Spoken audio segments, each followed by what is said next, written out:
আপনাদের সকলকে আমার আইসিডিএস হেল্প জোনে স্বাগত।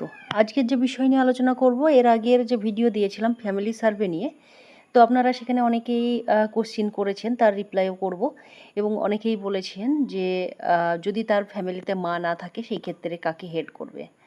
সেই ক্ষেত্রে অবশ্যই বাবাকে করতে পারেন, বা বাবা যদি বাড়ির অভিভাবক থাকে, বাবা মা দুজনেই না থাকলে সেই ক্ষেত্রে অভিভাবককেও করা যেতে পারে। এটা কোন ক্ষেত্রে হয়তো সেপারেট হয়েছে, বাবা মা দুজনেই আলাদা থাকে, সেই বাচ্চা হয়তো দেখা গেল যে বাড়ির কোনো অভিভাবকের কাছে থাকে, তাকে কিন্তু সেই অভিভাবককে আপনারা কিন্তু হেড করতে পারবেন। এখানে দেখতে পাচ্ছেন লেখাই রয়েছে। তারপরে ধরুন যদি বাবা মা দুজনেই হয়তো মারা গিয়েছে, সেই ক্ষেত্রেও কিন্তু বাড়ির যার কাছে বাচ্চা থাকছে তাকে কিন্তু আপনারা হেড করতে পারবেন, সেক্ষেত্রে কোনো সমস্যা কিন্তু নেই। এখানে দেখতে পাচ্ছেন ধরুন কোনো বাচ্চাকে আমি অ্যাড করব, অনেকেই বলেছেন যে বাচ্চা অ্যাড করতে চাইলে হয়তো পোষানে আছে। এখানে দেখুন প্রথমে তার মায়ের প্রোফাইল ক্রিয়েট করতে হবে। ধরুন আপনাদের 3 থেকে 6-এর একটি বাচ্চা পোষানে রয়েছে, তার কেউ কিন্তু পোষানে নেই, মায়ের নাম নেই, বাবার নাম নেই, কারণ নেই। প্রোফাইল তাদের ভেরিফাই থাকতে পারে তার মায়ের বা বাবার আধার দিয়ে। প্রোফাইল ভেরিফাই আর এই ফ্যামিলি সার্ভে দুটি কিন্তু এক নয়। তো এখানে দেখতে পাচ্ছেন ক্রিয়েট নিউ প্রোফাইলে যেতে হবে। এখানে ক্রিয়েট নিউ প্রোফাইলে গিয়ে মায়ের যে ডিটেলস রয়েছে সেই ডিটেলস কিন্তু এখানে ফিল আপ করতে হবে। ফিল আপ করার পরে এখানে এই যে শেষের যে অপশানটি সবথেকে বেশি কনফিউজড হচ্ছিলেন, শেষের অপশান নিয়ে, মা যেহেতু পোষণ অ্যাপের নাম নেই, গর্ভবতী বা প্রসূতি না, সেই কারণে এটা কিন্তু নো করবেন। মা যদি গর্ভবতী বা প্রসূতি হতো সেই ক্ষেত্রে অবশ্যই ইয়েস করতে হতো, তো সেহেতু আপনারা নো করবেন। এখানে মায়ের প্রোফাইল যখনই ধরুন হয়ে গেল, তারপরে কি বাচ্চাকে কিন্তু এখান থেকে নিতে হবে অ্যাড প্রোফাইল ইউজিং পিটি, অর্থাৎ বাচ্চা যেহেতু পোষণে রয়েছে সেহেতু পোষণ থেকে কিন্তু বাচ্চাকে নিতে হবে। এবার ধরুন এখানে এখানে একটা আমি মাকে নিয়ে নিলাম, এই যে মা আছে সেই মাকে নিয়ে নিচ্ছি। আর ফ্যামিলি সার্ভে করা হয়ে যাবে, তার কিন্তু ওপরে কিন্তু দেখিয়ে দেবে ফ্ল্যাশ মেসেজ দিয়ে যে অলরেডি হেড করা হয়েছে, মানে হেডে যুক্ত করা হয়েছে। তো এখানে দেখুন এমন একটি নাম আমি বেছে নিচ্ছি যাকে ফ্যামিলি সার্ভে করা হয়নি। এখানে দেখতে পাচ্ছেন আমি অনন্যা মণ্ডলকে এখান থেকে বেছে নিলাম। তারপরে ধরুন এই ফ্যামিলির যদি কোনো বাচ্চাকে আমি অ্যাড করতে যাই, সব ডিটেলস দিয়ে দেবো। এখানে নো করে দেবো, এটা ইয়েস করে দেবো যেহেতু মাইনরিটি নয় এবং এডাব্লিউসি এরিয়ার। এখানে ম্যারিড করে দেবো। তারপরে ম্যারিটাল স্ট্যাটাস, ম্যাটারনিটি স্ট্যাটাস কী হবে, এখানে প্রেগনেন্ট হবে, প্রেগনেন্ট করে দিলাম। যদি ল্যাকটেটিং হতো ল্যাকটেটিং করে দিতাম, ল্যাকটেটিং না হলে আদার্স হলে আদার্স করে দিতাম। তো এখানে দেখুন ইনি যেহেতু গর্ভবতী সেহেতু কিন্তু অবশ্যই আমি প্রেগনেন্ট করে দিলাম। এখানে ইয়েস করতে হবে যেহেতু ইনি খাবার নেয় সেন্টার থেকে। তারপরে সাবমিট করে দিলাম। এখানে সাবমিট হয়ে গেল। সাবমিট করে দেওয়ার পরে একটু অপেক্ষা করবেন, প্রোফাইলটি কিন্তু পোষণ অ্যাপে চলে আসলো।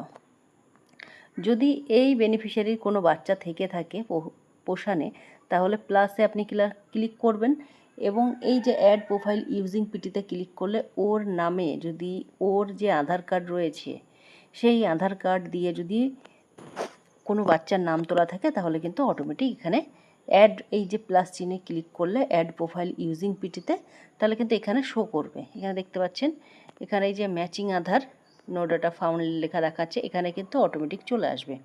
তাহলে এই আধার কার্ড দিয়ে কিন্তু কোনো বাচ্চার নাম নেই। ইনি যেহেতু প্রথম গর্ভবতী মহিলা, মানে এটা হচ্ছে প্রথম বাচ্চা ওনার, তো সেহেতু না থাকাটা খুব স্বাভাবিক। তারপরে ওর বরকে তুলতে হবে। বরকে তুলতে গেলে কি অ্যাড ফ্যামিলি মেম্বার্সে আবার ক্লিক করতে হবে। এখানে দেখুন এই যে অ্যাড ফ্যামিলি মেম্বার্স, সেখানে আমি ক্রিয়েট নিউ প্রোফাইল করব। এখানে এই যে ফ্যামিলির যে হেড, এই যে গর্ভবতী মহিলা, তার বরের সব ডিটেলস এখানে বসাতে হবে। এখানে একটি জিনিস আপনারা বুঝে নেবেন, relationship with head of family. তো এখানে এই যে হেড, তার সঙ্গে ইনার কি সম্পর্ক, ইনি হাজব্যান্ড, এখানে অবশ্যই ম্যারিড করে দেবেন। তারপর এটা কিন্তু নো করতে হবে। এই যে শেষের সাপ্লিমেন্টারি ফুড রয়েছে এটা নো করে দেবেন, কারণ এই যে বেনিফিশিয়ারির হাজব্যান্ড সে তো খাবার পায় না, সেই জন্য নো করে দেবেন। নো করে দিয়ে সাবমিট করে দিতে হবে। সাবমিট করে দেওয়ার পরে যখন এনার বাচ্চা হবে তখন আবার এই প্রোফাইলে ওকে অ্যাড করে নিতে হবে। এই যে অনন্যা মণ্ডল হয়ে রইল, ওর বরের সব হাজব্যান্ডের ডিটেলস বসাতে হবে। এবার ধরুন কাউকে ডিলিট করার জন্যে যতগুলো বেনিফিশিয়ারি তার ফ্যামিলিতে থাকবে পরপর কিন্তু নাম দেখাবে। পাশে এই যে ডিলিট অপশন রয়েছে, ডিলিটে গিয়ে আপনি এখানে দেখুন ডিলিট করলে কিন্তু ফ্যামিলি সার্ভের জন্য ডিলিট হয়ে গেল। এখানে এইভাবেই কিন্তু ডিলিট করতে হবে। এখানে দেখতে পাচ্ছেন অনন্যাকে কিন্তু আমরা ফ্যামিলি সার্ভের জন্য এখান থেকে ডিলিট হয়ে গেল। এখান থেকে ডিলিট হওয়ার পরে এখানে কত নম্বর ফ্যামিলি সব কিন্তু এখানে পরপর দেখাবে, আপনারা কবে করেছেন না করেছেন সবটাই কিন্তু এখানে শো করবে।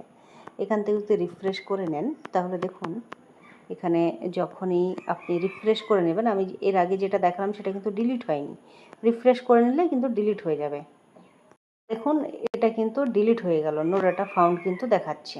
এখানে দেখুন বেনিফিশিয়ারি যখন ধরুন একজন মাকে আমি নাম তুলছি, তার যদি 18 বছর বয়স না হয় সেই ক্ষেত্রেও তাকে কিন্তু আপনারা ফ্যামিলির হেড করতে পারবেন না। দেখুন এখানে এই যে জুলাই মাসের 2008, আর এটা যেহেতু 26 চলছে, পুরো 18 বছর না হলে যাদের জুলাইয়ের 6 তারিখে জন্ম 2008 সালে, এই পর্যন্ত কিন্তু আপনারা করতে পারবেন। যদি দেখা গেল তার জন্ম হয়তো জুলাই 7, 8, 9, মানে আপনি যে তারিখে করছেন সার্ভে করছেন ফ্যামিলি সার্ভে, সেই তারিখে দাঁড়িয়ে 2008 সাল পর্যন্ত যাদের জন্ম 2008-এর পরে তাদের আপনি করতে পারবেন। তার আগে কিন্তু করতে আপনি পারবেন না, এখানে কোনোভাবেই কিন্তু ক্যালেন্ডার আপনাদেরকে সিলেক্ট করতে দেবে না। যেহেতু আপনারা দেখেছেন গর্ভবতীর সময় কিন্তু 16+ আমরা নাম তুলতে পারি, কিন্তু তাদের আভা আইডিও আমরা করতে পারছি। আভা আইডি করতে গিয়ে একটা সমস্যার সম্মুখীন হয়েছি, বাচ্চাদের আপনারা আভা করতে পারছেন না, সেই ক্ষেত্রে কিন্তু একটা সমস্যা হচ্ছে। তো এখানে যেহেতু আমার মনে হয় 18+ ছাড়া কিন্তু পোষণ অ্যাপের নাম তুলতে না দেওয়াই উচিত, তাহলে এই প্রবলেমগুলো আপনাদেরকে ফেস করতে হতো না। তো যাই হোক, যেহেতু আছে অপশানটা, কিছু করার নেই। এখানেও কিন্তু 18+ না হলে সেই ফ্যামিলির যিনাকে হেড করছেন মহিলা, তাকে কিন্তু আপনি নাম করতে পারবেন না, ফ্যামিলির হেড করতে পারবেন না। সেই ক্ষেত্রে তার বাবাকে হেড করে দেবেন, কোনো সমস্যা নেই, এবং মাকে রেখে দেবেন। এখানে আরেকটি সমস্যা হতে পারে, হাজব্যান্ডকে যখন হেড করবেন তখন কিন্তু হেডের সঙ্গে আপনি রিলেশনশিপ দেখাবেন যখন, সেখানে কিন্তু ওয়াইফের কোনো অপশন কিন্তু নেই। ধরুন এই যে নামটা দেখছেন শর্মিষ্ঠা রয়, ধরুন এটা ছেলে, হয়তো দেখা গেল শর্মিষ্ঠার বয়স কম, তার জন্য ধরুন এখানে ধরুন স্বামীর রয় আছে, রয়ের ধরুন আপনার ওয়াইফকে অ্যাড করব, তাহলে কি আমি এই অ্যাড ফ্যামিলি মেম্বার্সে যাব, এখানে ধরুন নতুনভাবে ক্রিয়েট করলাম, শুধুমাত্র বাচ্চা রয়েছে। এই ক্ষেত্রে একটি জিনিস আপনাদেরকে এখানে দেখাই, এখানে একটি সমস্যা হতে পারে। যেহেতু হাজব্যান্ডকে আমি হেড করলাম ধরুন, তাহলে কিন্তু এখানে অপশানগুলো দেখতে পাচ্ছেন, এখানে কিন্তু অপশান কিন্তু সেই ধরনের কিছু নেই, শুধুমাত্র মেয়েদেরকে হেড করার অপশানই কিন্তু এখানে রয়েছে। শ্বশুর শাশুড়িকে আপনারা অনেকেই বলেছেন যুক্ত করব কি না, যুক্ত করলে দেখুন এখানে রিলেশনশিপের কিন্তু কোনো অপশান কিন্তু নেই। তাহলে কি তার বৌমায়ের সাথে তার শ্বশুরের কী সম্পর্ক, তার শাশুড়ির কী সম্পর্ক, বাড়িতে আরও ফ্যামিলি মেম্বার্স থাকলে তাদের সঙ্গে কী সম্পর্ক, কোনোটাই কিন্তু নেই। শুধুমাত্র ছেলে মেয়ে এবং তার স্বামীর অপশানটি রয়েছে। তাহলে এখানে যদি হাজব্যান্ডকে আমরা হেড করি, তাহলে এখানে ওয়াইফের একটা অপশানও কিন্তু দিতে হতো, সেই অপশানটাও কিন্তু নেই।